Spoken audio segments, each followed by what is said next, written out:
the first ride on the trolley. We're leaving downtown Saline. This part of Saline was founded in 1832 by a man named Orange Risden. He was a surveyor. In fact, Orange surveyed this road, Michigan Avenue. It was known as a salt trail. Also, the trail here was made by Indians, Native Americans, going back thousands of years. Now, as we go down Michigan, we pass some old buildings here in Saline downtown. Right over here is the Saline Presbyterian Church. When first settlers came here from New York and New England, they were very religious people, and they brought their religion with them. One religion was Presbyterian Church there. Another one was the Methodist, which we're going to go past. And over here is it's a Lutheran church. German people came to Saline after 1848. They got tired of living in Germany and Europe with so many revolutions and not having enough food. So a lot of them came here in 1872. They built this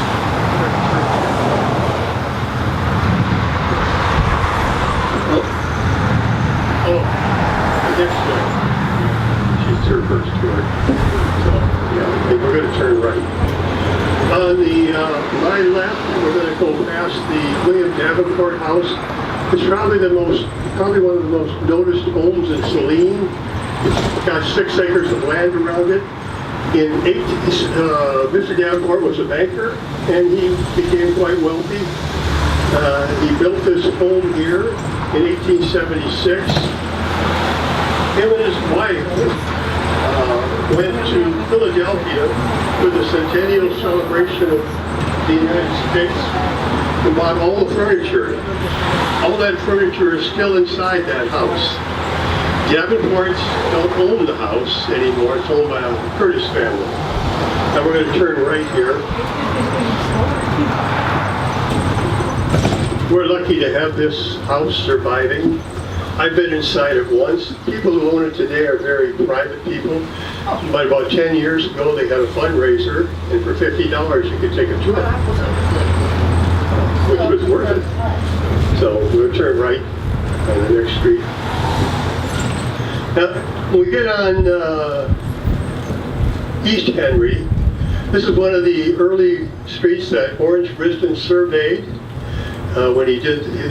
This was a working where people who went downtown to work lived in these homes here.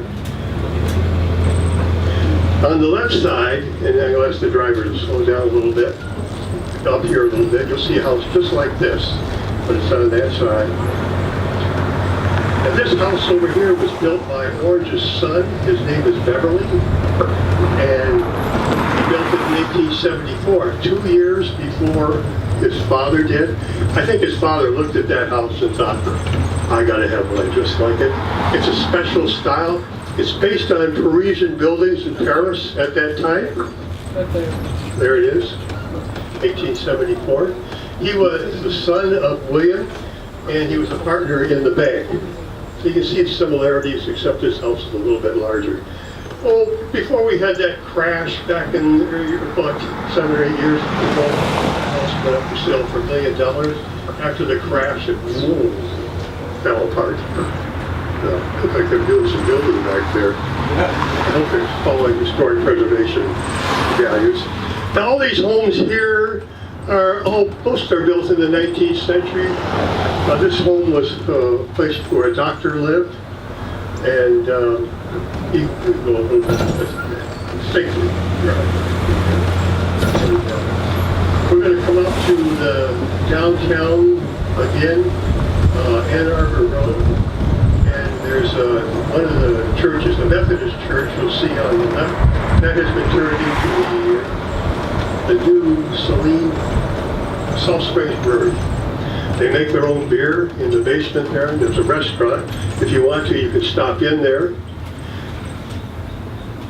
We're not quite there yet. This, like I said, was a place where the workers who work downtown, they could live in these homes here and walk to work. Back then, everything was very quiet. You didn't have all these cars and trucks like Michigan Avenue has today. I've seen pictures of Michigan Avenue. There's nothing on it. The street is just as wide as it is today, but maybe a few wagons pulled by horses.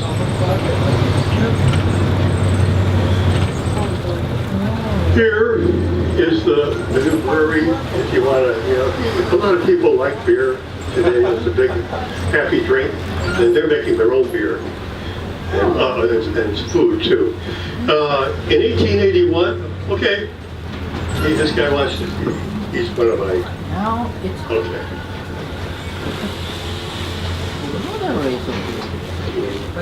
He's one of my partners.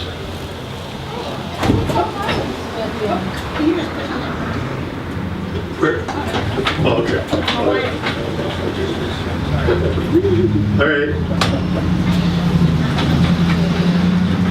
Well, I had to pick up another passenger. He's going to be helping me today.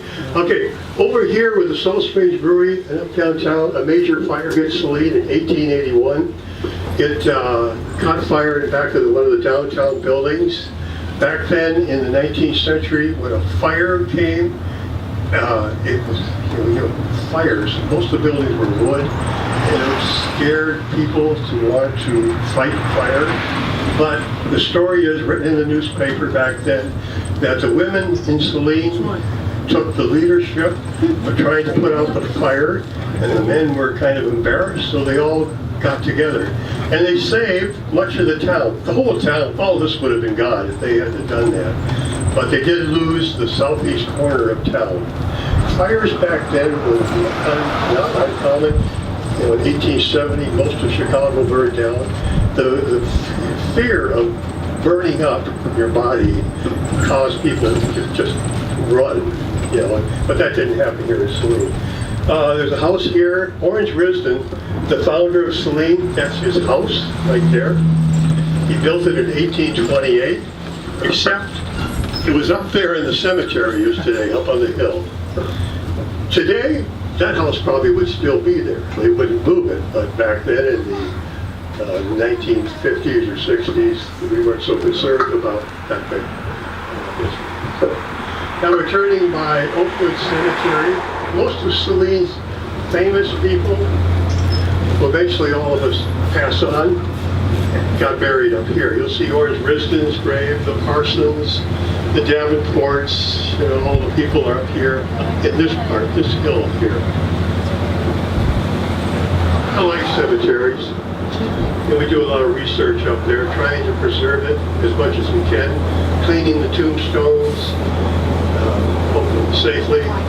Here we're going to pass a house, another well-known house in Saline, the Ann and Peoples House, 3-story brick Italianate, I think is what they call it.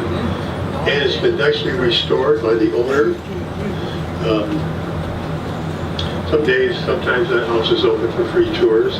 Well, 3 years ago we did a stop there with the trolley. Well, I got to that part over there was a development that failed, but here was a Saline creamery where all the farmers and ribbon were built. Most people then did not sell their dairy products as milk. They turned it into cheese and butter. That got lost. It's all messed up. That's going to be cleaned up. I'm going to go in here and make a turn. We have a new park in Saline called the Salt Springs Park. It's over here. And Saline, you know the word Saline culture? Anybody? Salt. Yeah, kind of hinted at it. Yeah, and the reason it got that name, and the Saline River, is the salt springs were flowing over here. The first surveyor in 1819 was required, when he did his map, to mark any salt springs that he saw. Salt springs were rare in Michigan, and salt is a necessary food for preserving, and we have to eat salt, although a lot of people don't do that today. But, so he marked it on the map. He stated, I saw a salt spring flowing with great evidence of salt all over. And I think I've heard they were flowing all the way up here and even across the Saline River here. Saline River's course has been changed because of the sanitation plant. We used to go up there behind that first house. That was a little excitement for you. So now we're returning back to Michigan Avenue.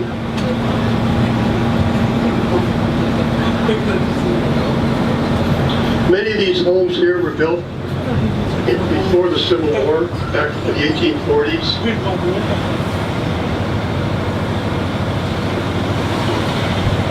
When we get up to Michigan Avenue, there's